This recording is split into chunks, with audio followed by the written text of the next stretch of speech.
जय महाराष्ट्र। राज्यामधून एक महत्त्वाची धक्कादायक बातमी समोर येत आहे। आदित्य ठाकरेंच्या ताफ्यातील गाडीला भीषण अपघात झाला आहे। जाणून घेऊया सविस्तर अपडेट। तत्पूर्वी चॅनलवर जर नवीन असाल तर चॅनलला नक्की सबस्क्राईब करा। नाशिकमध्ये आदित्य ठाकरे यांच्या ताफ्यातील एका गाडीला अपघात झाल्याची धक्कादायक बातमी समोर आली आहे।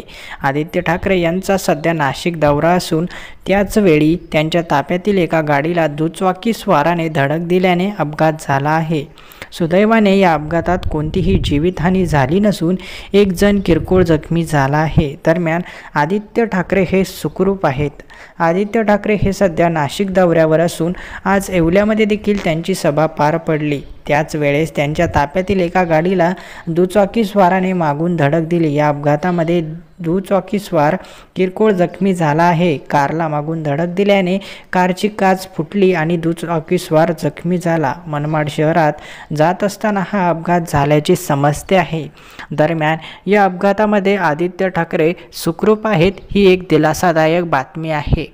अशाच दररोज ताज्या बातम्या जाणून घेण्यासाठी आमच्या या चॅनलला नक्की सबस्क्राईब करा। धन्यवाद।